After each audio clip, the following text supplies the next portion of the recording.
Programme सक्तो मानव मिसको programme टिचरहरू धेरै धन्यवाद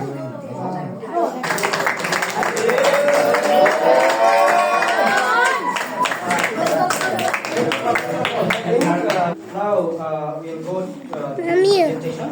For this presentation, I would like to request Manumis to come and stand here. To receive the first from the start.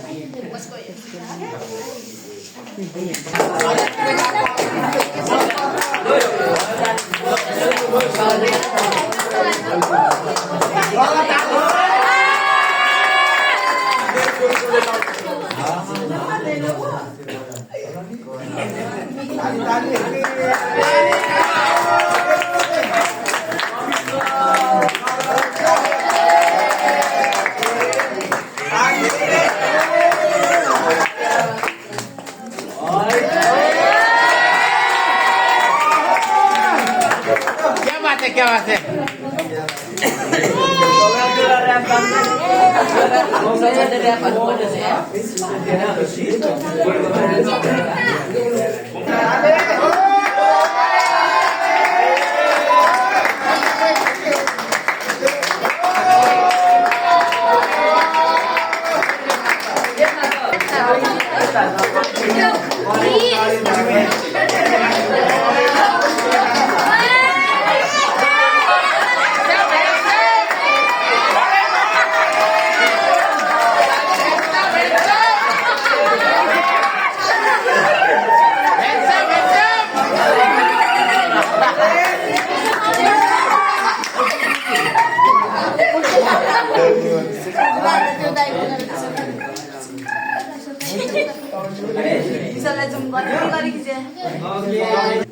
Now I will request Paposa to hand over the gift.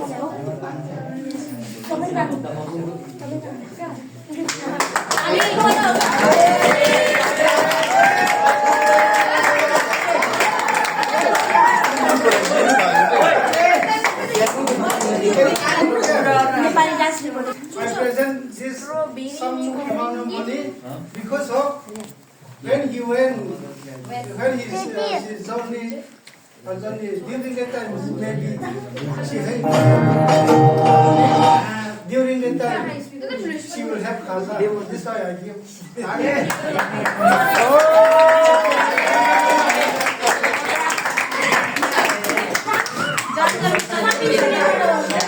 Okay, now I would like to call Preeti.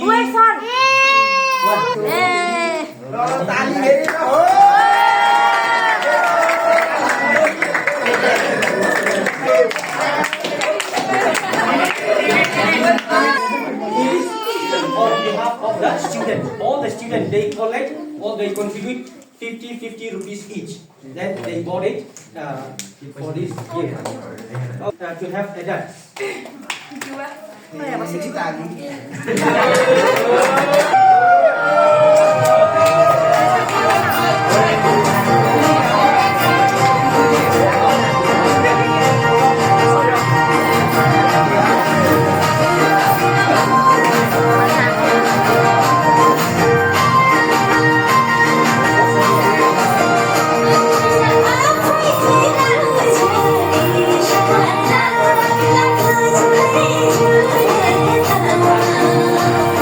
Oh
dance. Ready to present the dance. सबैलाई नमस्कार है अनि so आजको यो जुन moment छ अब सबैजना हामी सँगै बसिरहेको छौँ अब कसैको विदाय छ तर पनि अब केही कुराहरू यहाँ पोख्न पाउँदा चाहिँ पक्कै पनि तपाईँहरूले सुनिदिनु हुन्छ होला भनेर चाहिँ म त्यो कुराहरू राख्दैछु अब यो भनेको कस्तो भन्दाखेरि हाम्रो शिक्षकको पेसा हो अनि असली शिक्षक भनेको असल शिक्षक भनेको जो हो जसले चाहिँ पढाउने मात्र होइन कि जीवन जिउने तरिका पनि सिकाउँछ है त्यसमध्ये एकदमै सफल मान्छे हामी अगाडि हुन्छ मिस भनौँ अनि जसले चाहिँ अब तपाईँहरूलाई बच्चैदेखि नै इभन म आउनुभन्दा अगाडिदेखि नै कति ब्याजहरू अझै पास आउट भए उनीहरू त अब लगभग म जत्रै अब मभन्दा कोही ठुल्ठुलाहरू पनि छन् सो एक तरिकाले भन्नुपर्दा उहाँ अब मेरो पनि टिचर हो त्यसले गर्दा चाहिँ हामीको बाध्य भएर छोड्नै पर्ने हुन्छ आज त्यही अवस्थामा मनु मिस पनि हुनुहुन्छ अब उहाँले चाहि नचाहि अब हामीबाट केही दिनको लागि टाढा हुनुहुन्छ तर मनबाट टाढा हुने होइन मनमा त सधैँ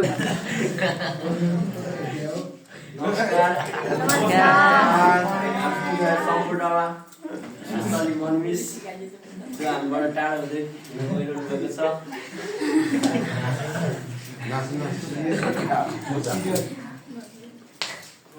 भोलि तपाईँको उज्जवल भविष्यको लागि कहीँ टाढा जाँदै हुनुहुन्छ त्यसको लागि बाई बाई भन्न चाहन्छु अनि अवश्य फ्लाइट हामी सम्पूर्ण विद्यार्थीबाट उज्जवल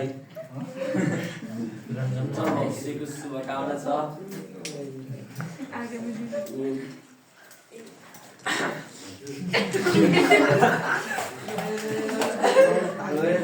नमस्कार सबैलाई नमस्कार good evening to you all respected hostel warden, Sir Jun, hostel incharge, Sir Popo, and our class teacher, Sir Ravi. We are gathered here to say goodbye to an incredible teacher, mentor, and inspiration. Monu Miss, it's difficult to put into words just how much you have impacted our lives. You didn't just teach us lessons from our syllabus, but teach us life hacks, kindness, and perseverance. Turning challenge, inspiration, honor. Please know that you leave behind. Thank you and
Farewell speech.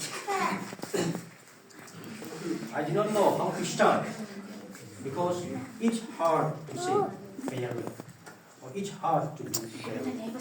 To whom we love, or to whom we love to stay with, or to whom we really want to stay with them. That's why I do not even know how to start. This evening, it is not, even though I'm a boy, I'm a man, she is more capable than me. Jirsing sir, Ravi sir, Papa sir, and I, we stand together in one leg, and we try to look after the hostel. But We could not. Without her, we could not. Whenever we face problems in the hostel, she is the one who take out the problem, who find the solution, who solve the problems. It's very hard. It's very difficult. It's very painful. It's very sad for me to say goodbye.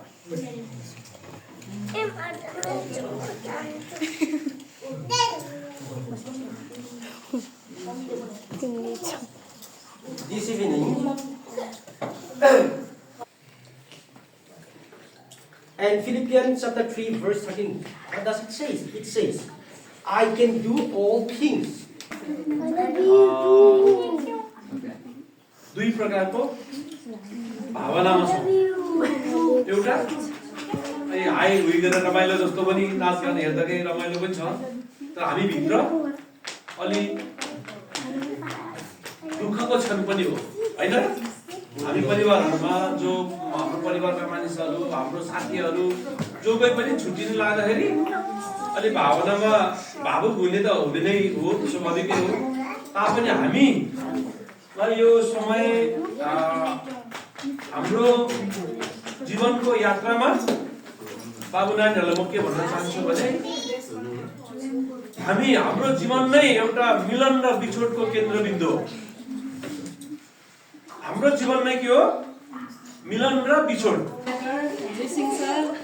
बाबु नानीहरुलाई मेरो तर्फबाट नमस्ते भन्न चाहन्छु अनि मैले सोचेको पनि थिएन यो कार्यक्रम चाहिँ यस्तो तरिकाले तयारी गरेको छ भनेर मैले चाहिँ यसो सोचेँ म चाहिँ अब भोलि आया पनि लुकेको हुन्छ त्यो वास्तवमा चाहिँ जसले मसँग सङ्गत गर्छ नि त्यो बच्चालाई मात्रै प्रायः थाहा हुन्छ कि अब त्यसमा चाहिँ माया लुकिरा हुन्छ एउटा प्यारेन्ट्सले चाहिँ के गर्छ भने आफ्नो बच्चालाई ताडना दिन्छ यदि रङ बाटोमा हिँडिरहेको छ भने त्यसलाई सच्याउनलाई असल बाटोमा डोर्याउँछ प्लस एकदम माया पनि गर्छ गाइड पनि गर्छ कसरी हुन्छ बच्चाको पढाइको लागि उसको हरेक कुराको विकासको लागि चाहिँ त्यो व्यक्तिले चाहिँ प्यारेन्ट्सले चाहिँ कोसिस गरिरहेको हुन्छ मैले पनि त्यही स्थानमा रहेर तपाईहरुलाई अब कुनै अवस्थामा कराए होला है गाली गरे हैन त्यो मायाको गाली भनेर बुझिदिनु होला अनि यहाँ कहिलेकाहीँ अब स्टुडेन्टहरूलाई मात्र होइन म कहिलेकाहीँ अब सरहरूसँग ह्यास भएर हुन्छु अलि हुन्छ नि आफूले चित्त बुझेन भने भनिदिइहाले हुन्छु अन्त यस्तो भएन उस्तो भएन म सिधै भनिरहेको हुन्छु